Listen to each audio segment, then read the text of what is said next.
ဆောင်ပိုင်တကွန်တို့ဇနီးမောင်နှံအတွက်တမိုးကြီးစိန်ပွင့်ကြီးကိုမင်္ဂလာလက်ဖွဲ့အဖြစ်ပေးအပ်ခဲ့တဲ့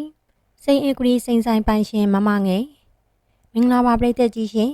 မြန်မာနိုင်ငံရဲ့ဒိတ်ဒိတ်ကျဲစိန်ဆိုင်တွေကတဆိုင်ဖြစ်တဲ့စိန်အဂရီစိန်ဆိုင်ပိုင်ရှင်မမငယ်ကိုတော့ပရိသတ်တွေအားလုံးကသိပြီးသားဖြစ်မယ်လို့ထင်ပါတယ်အနုပညာလောကကမဟုတ်ပေမဲ့လည်းအသက်ငယ်ငယ်လေးနဲ့ကိုပိုင်စီးပွားရေးလုပ်ငန်းတွေကိုလှုပ်ဆောင်နေသူဖြစ်ပြီးစိန်ဆိုင်လောကမှာတော့အောင်မြင်တဲ့လုပ်ငန်းရှင်တယောက်လို့ပြောရမှာလည်းဖြစ်ပါတယ်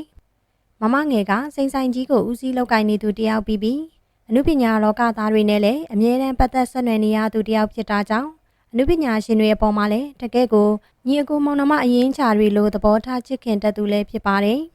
အခုတစ်ခါမှဆိုရင်လေပြီးခဲ့တဲ့ဇွန်လ14ရက်နေ့မှာကျင်းပပြုလုပ်ခဲ့တဲ့တရုတ်ဆောင်ပိုင်တကွန်းနဲ့မလေးမြဖူးတို့ရဲ့မင်္ဂလာဧကန်ပွဲကိုစိန်အဂရီစိန်ဆိုင်ပိုင်ရှင်မမငယ်က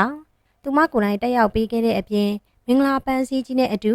တမိုးကြီးလာတဲ့စိန်မွေးတွေကိုပိုင်တကွန်းတို့ဇနီးမောင်နှံအတွက်မင်္ဂလာလက်ဖွဲ့ပေးအပ်ခဲ့တာလည်းဖြစ်ပါတယ်။တရုတ်ဆောင်ပိုင်တကွန်းကတော့ဇနီးလောင်းလေးမလေးမြဖူးကိုချစ်သူတက်တန်း၄နှစ်ကျော်မှလက်ထပ်ခွင့်တောင်းခံခဲ့တာဖြစ်ပြီးမိသားဘာသာပြီးတောင်းရန်ခဲ့ကောင်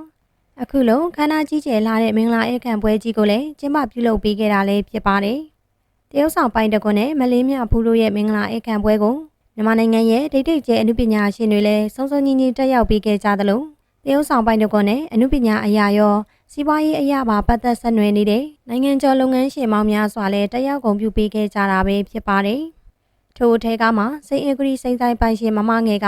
ထူးထူးခြားခြားအနေနဲ့တမိုးကြီးလာတဲ့စိန်မွေးတွေကိုမင်္ဂလာလက်ဖွဲ့အဖြစ်လက်ဆောင်ပေးခဲ့တာလည်းဖြစ်ပါတယ်။တမိုးကြီးလာတဲ့စိန်နယ်လက်ဆောင်တွေကိုမင်္ဂလာလက်ဖွဲ့အဖြစ်လက်ခံရရှိခဲ့တဲ့တရုတ်ဆောင်ပိုင်တကွန်းနဲ့မလင်းမြဖူးတို့အတွက်လည်းပြည်သက်ကြီးကဝမ်းသာစကားလေးပြောကြားပေးခဲ့ပါအောင်ရှင်။